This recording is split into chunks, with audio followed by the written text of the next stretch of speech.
Now, the district chief executive for Mamprugu Moaduri in the northeast region, that's Abu Adams, has denied the allegations that mining equipment that was confiscated from the illegal mining firm in the area has been sold by the assembly.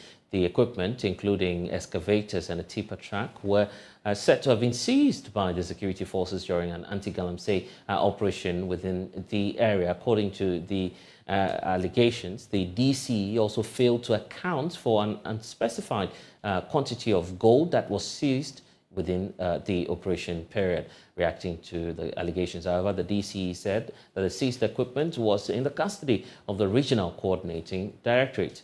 Correspondent Ilyasu Tanko now reports.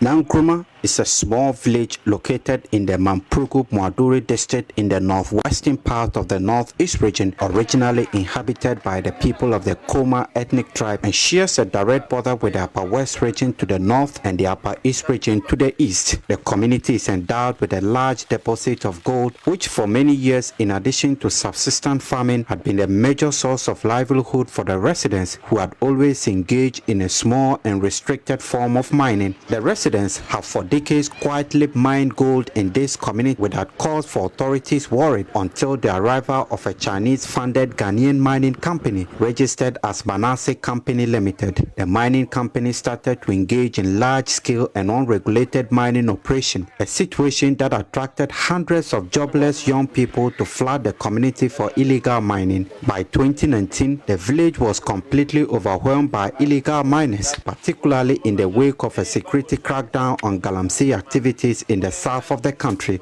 By 2020, the activity of the company had begun to attract the attention of the regional authorities after large hectares of land had been damaged, including the creation of this deep crater. According to the district chief executive, the district security council received the first official instruction to flush out the illegal miners in 2021 after the galamsey fight was extended to the north of the country.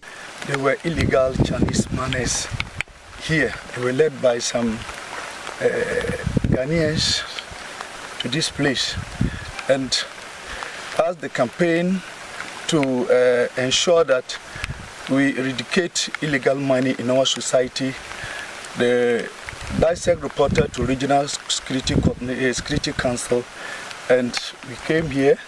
Several attempts to get them ended in vain. Anytime we are here, we can't find them, but we only find their activities.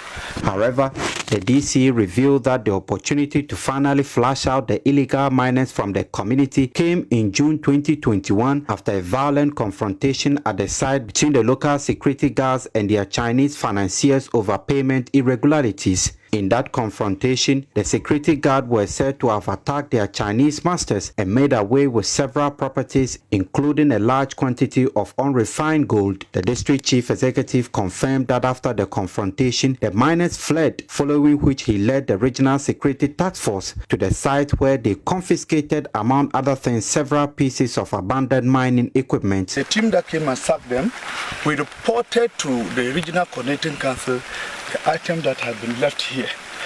And when we came at that time, some of the items were already taken by very unscrupulous people. So we did our assessment. We were able to identify some 4 excavators who were far away from here. They were hiding. But at the time that we were advised by the Regional Coordinating Council to move them to the assembly, most of the parts of those excavators were removed. It cannot be removed. So we were able to retrieve some of the items that we can send to the assembly.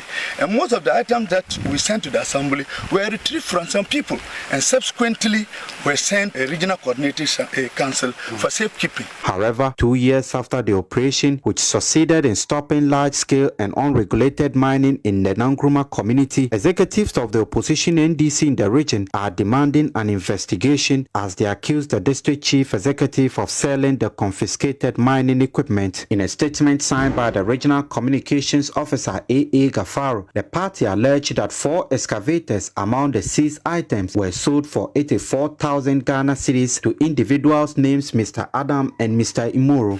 On the part that I sold excavator is a big lie. I, as an individual, cannot sell an excavator. In reaction, the district chief executive denied the allegation, describing it as a complete falsehood. It's never true. I did not sell any equipment, and we did not sack these people without any reason. We sacked them from here because of the campaign against illegal mining, and we want to ensure that we protect our environment. He also alleged a collusion between the illegal miners and some top executives of the NDC in the region, adding that the story should be disregarded as it was one of the diabolic efforts of the NDC to discredit the success made in the fight against illegal mining in the district. Yeah, I was not surprised because this was coming from a political figures, opposition figures. The effort that we are putting to ensure that we protect our people, maybe they don't think of it because they did not talk about the damage these Chinese people cause here, but they rather talk about we sucking investors. And I don't think if we are looking for investors, we are looking at people who come to destroy our land this way. The investors should be benefit to the people and not to create a situation like this. The government is not saying we should not mine, but we should mine legally. Anybody who wants to come and do mining in Mamprugu Moaduri should follow the appropriate channels, should follow the right way to acquire the right concession to come and mine. From Nangruma, Ilyasu Tanko reporting for Joy News.